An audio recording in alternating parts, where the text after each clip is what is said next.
let's dive right in, shall we? Yeah. Okay. So I'm just thinking this would be a good extra challenge that they'll have an American and an Australian accent. Oh yeah, absolutely. Yeah. Okay.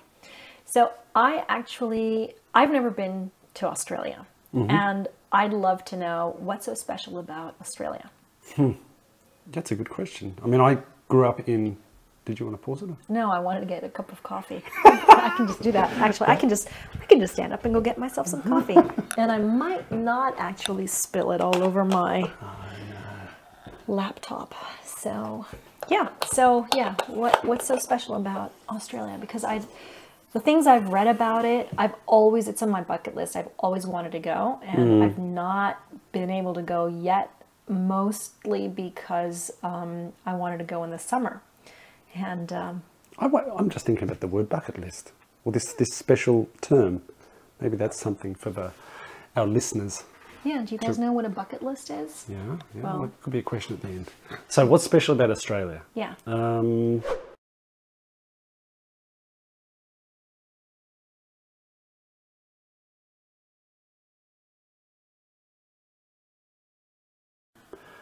First thing that I think most people know, and that you probably will notice, that the animals are a little bit strange, right?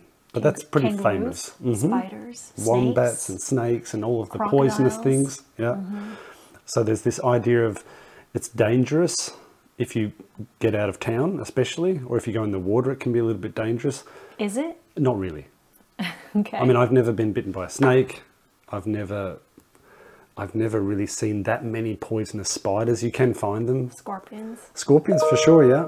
Oops, I'll turn that off. Redback spider is something that you'll see quite often, but you know where they are, so you don't go there. But it's got a bad reputation with dangerous animals. And do you know anyone who has ever been bitten or killed even? Nope. Okay. The shark stories you always hear on the news, especially here. Yeah.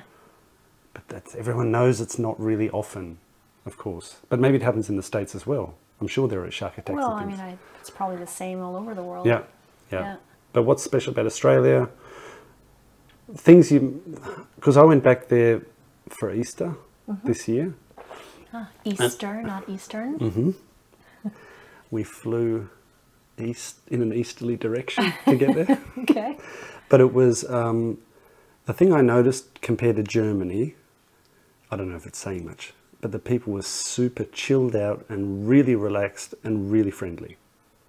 So I don't know how that compares to the States or the UK. I think people are also friendly. When I went to London, it was also pretty chilled out and laid back. But I think you really notice in Australia. I can definitely say when I go back to the States, and I know you just go into the first shop, or it doesn't even matter. You just arrive at the airport. Well, maybe the airport is something a little bit different, but usually people are like, "Hey, how are you? What have you been up to?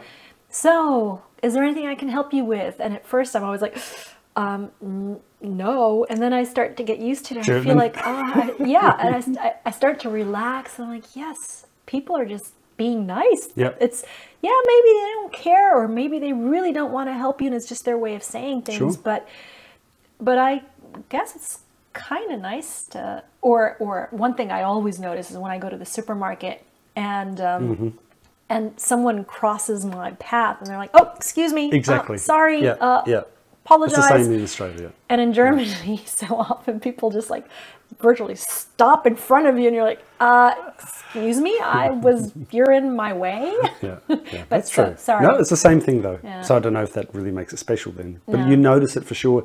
And my son noticed that everyone puts mate on the end of every sentence pretty much. And that's a little bit of a thing with the mate means like friend.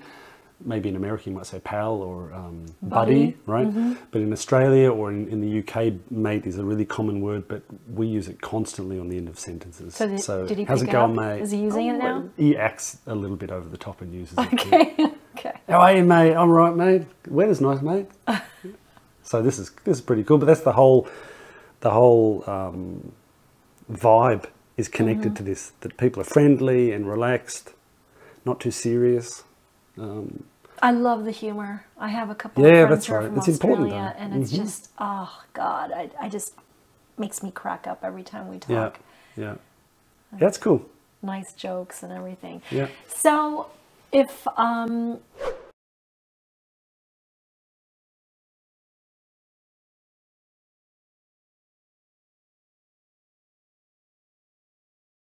you've never been to Australia, what would you recommend to me? Where should I go? What's the first thing I should go visit?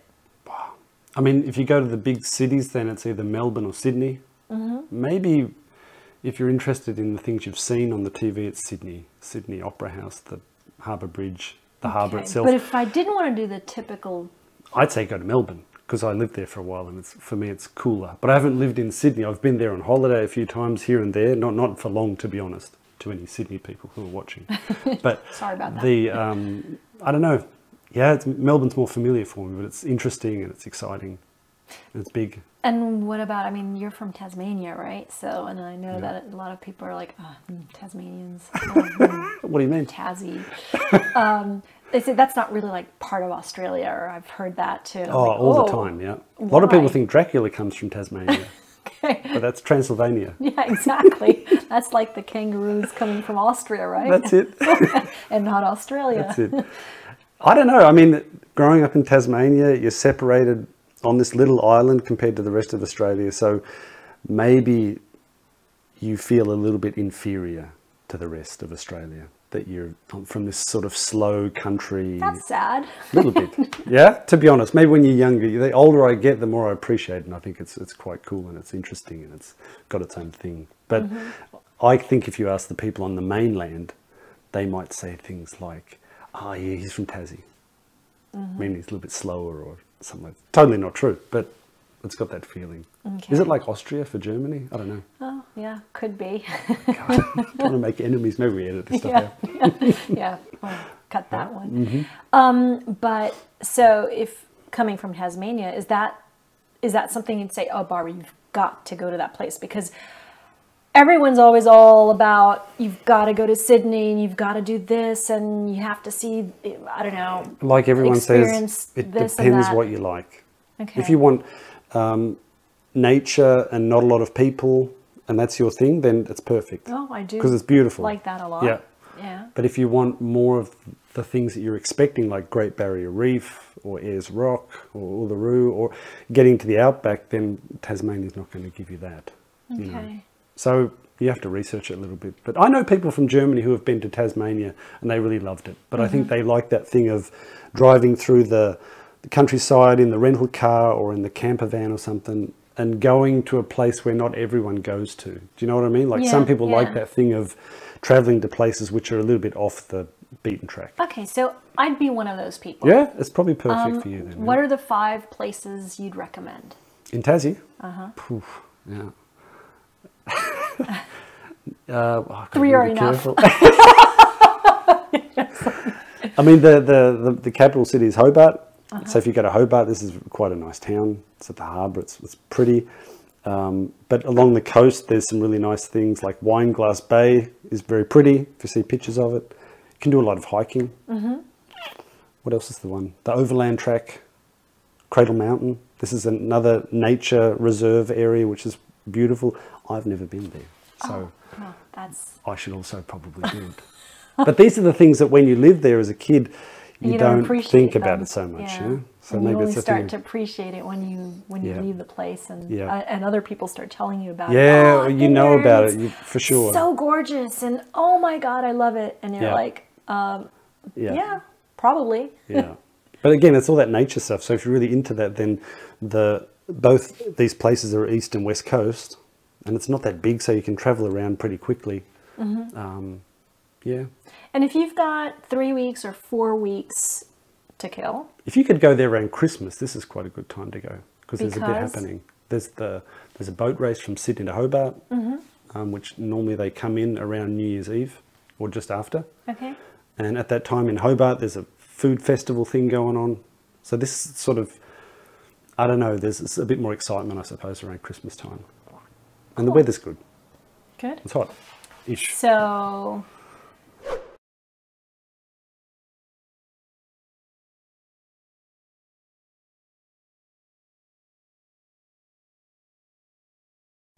why do you live in Germany if Australia is so cool? Yeah. Well, my lovely wife is German. Can't you just take her to Australia? She was there for a year. So we lived there for a while. And then when we came here, it was a bit of an experiment to see if I would like Germany, which I really did. So, I mean, what's not to like? We live in Rosenheim. We're close to the mountains. All that nature stuff, which I didn't really appreciate as a kid. Now it's like, I wouldn't trade it in. I love being in Germany. I think it's a great place to be. So, what do you like about it? I love that it's all neat and nice, and it's structured. Yeah, sometimes you've got people that are a bit conservative, but you've got them everywhere. Sure, yeah. I mean, you know, my mom's Italian, so I've had a lot of cultural encounters with Italy and the Italians my entire life, and I always loved being in Italy as well.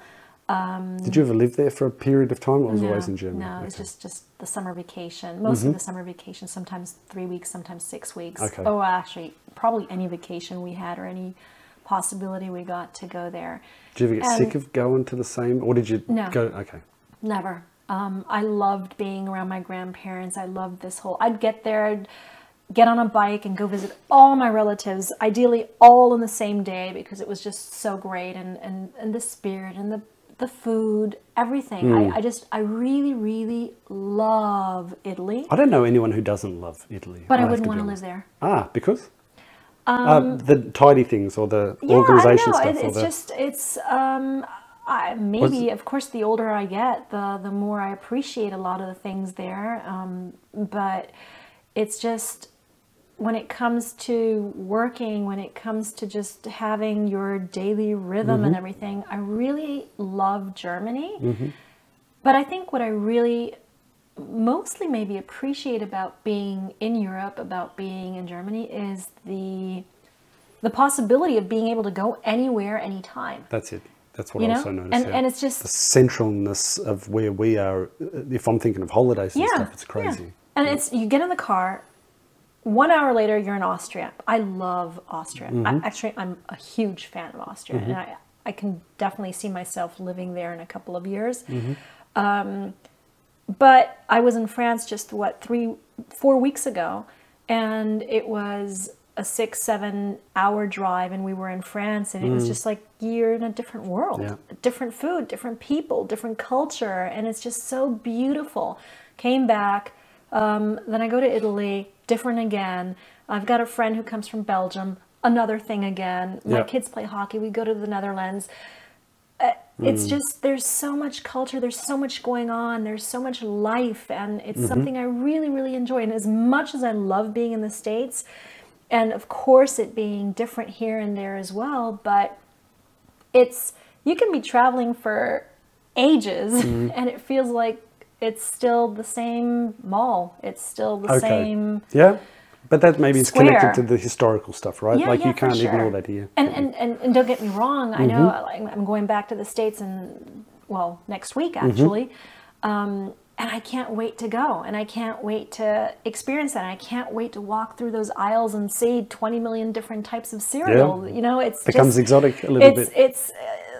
And having crunchy peanut butter, which really tastes like peanut butter, and crazy stuff. But and then you're over there and you just look forward to the Wiesn, the Oktoberfest. Then maybe we can do another little video at some point where I ask you about going to the States, because I've never been there. Yeah. Maybe that's a cool thing to do. Might be something to look into. All right.